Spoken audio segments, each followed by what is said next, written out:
Hey everyone, it's Sean with Peep Tactical. Today we're taking a look at the Sig Sauer MCX Spear. Oh man, we are excited to get into this review, but before we do, we could use your help. Please hit the like and subscribe button. Let YouTube know that you're hooked on our content, and in exchange, we will provide you with this cringy gun meme. Oh man, how long has that been under there?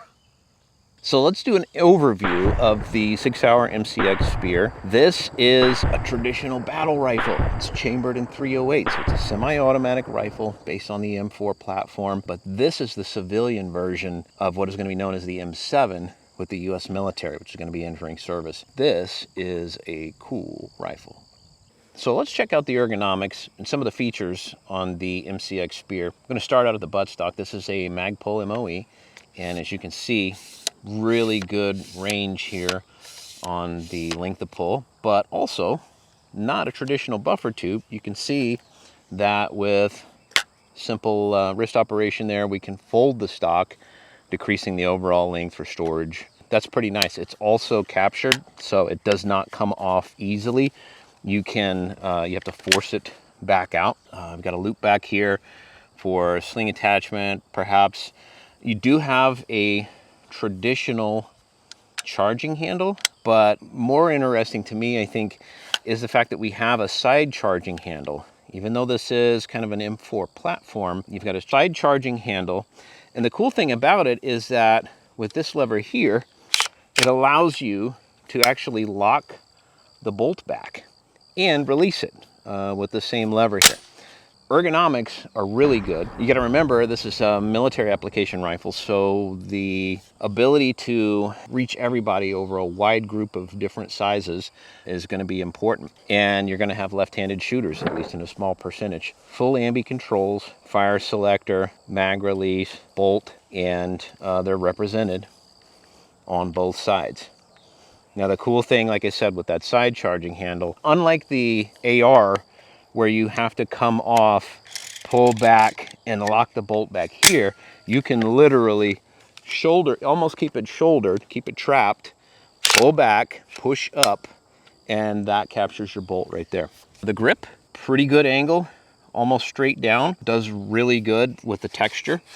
Got kind of ribbing on the back and then right up on the sides here, fairly aggressive texture. The rail running all the way down, pretty clean, and then it's more oblong. It's not round like an AR.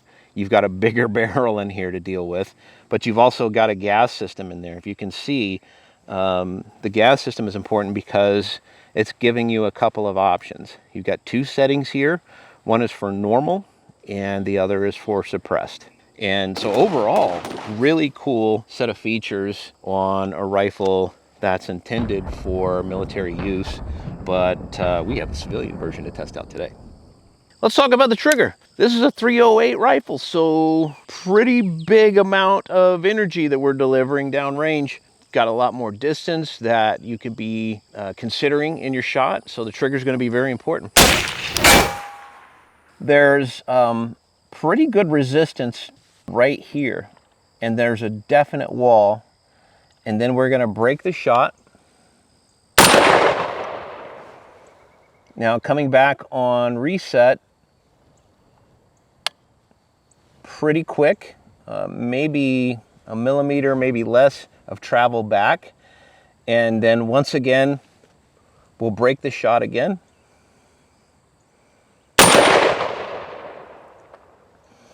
It's good. On to accuracy. We're starting out with some NATO M80 from GGG. This is 147 grain. I'm going to shoot a set of 5 and see how it groups at 100 yards.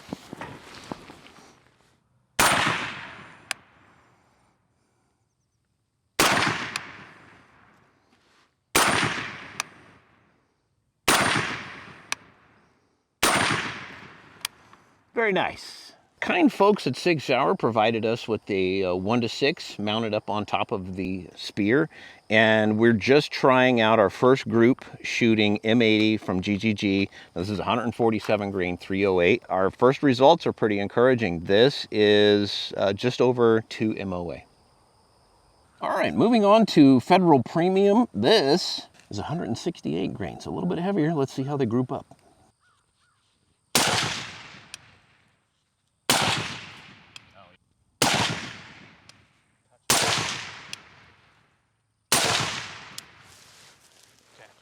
All right, so 168 grain Federal. Man, look at this.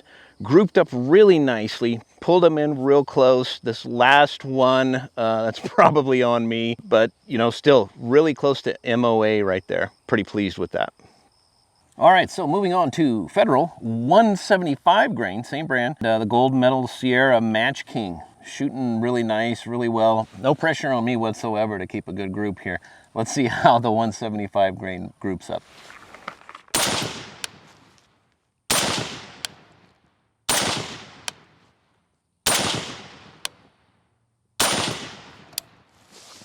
All right, 175 grain Federal, grouping in right around MOA, 1 MOA, just a little bit bigger. All right, moving on to Hornady Black. This is 168 grain. Let's see how these do.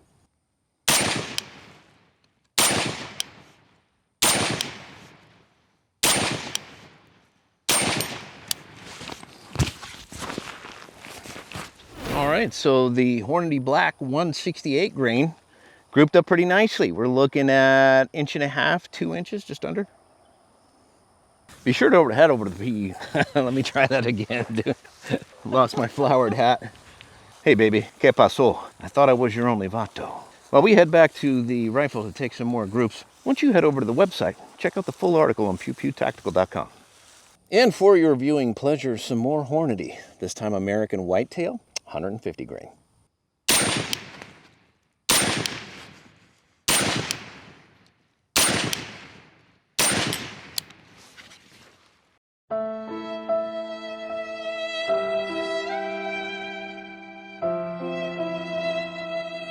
We have added the Banish 30 Gold, so we're going to switch to Suppress just like that.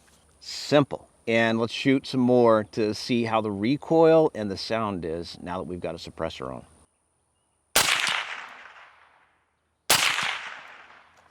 So it's interesting. This is basically like an AR-10 in the respect that it's a 308 in the MCX line, so it doesn't have the full buffer tube with the spring, and it handles the recoil very well. On suppressed, with the gas system adjusted, it's eating it up just fine. Sound is good, it's significantly reduced. The recoil is definitely pretty easy to handle. So all in, really impressed. This gun does a great job of handling recoil and suppresses down nicely. Anybody got a cigarette? Need a cigarette? All right, so we've pushed back to 200 yards up on a hill here at the Pew Pew Ranch. We're just shooting torso-sized steel and using the suppressor here, seeing how it's going. So far, it's going great. We'll shoot a few shots here and I'll give you my feedback.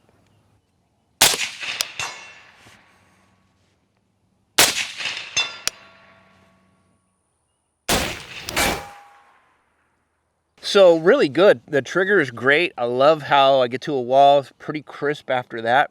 Not a great angle here. Just favoring right with the wind that it's prevailing right now. I'm able to hit the target pretty consistently. However, in this position, I am getting quite a bit of blowback with this suppressor fixed on. Now, Sig is sending this out with their own 3-prong muzzle device that can attach their Sig suppressors real easily. We didn't have a Sig suppressor, so we're using this Banish 30, but the overall characteristics are great. It really tames it down. The recoil is fine, the sound is fine, but I am getting quite a bit of blowback.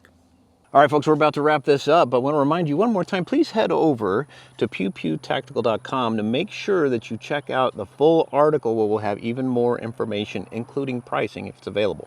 All right, so the final thoughts on the Sig Sauer MCX Spear. Man, this is a cool rifle, and I'm excited about this one going out as the M7 to our armed forces. We've tested this out at several different distances. Up close, it handles great. Out further, piece of cake, hitting torso-sized steel, even with Sig's 1:6 LPVO. Just a great package overall. It's not too heavy for being a 308. Got an adjustable gas system, and the reliability has been good. The only issue that we had was one failure to feed while running a suppressor. But again, I want to point out that wasn't Sig's suppressor. That was a different suppressor. So not sure about the adjustability on the gas system, if that had anything to do with that. Something to maybe look at in further testing. The ergonomics have to be great because it's going to go out to people who are 5 foot, 6 foot, everything in between or over. Different size people have different needs. There's going to be lefties, there's going to be righties. So the ergonomics on both sides are really great. And the adjustability is cool. You've got a lot of different options here. I really dig the side charging handle. I didn't think I would, but I like the ability to pull the bolt back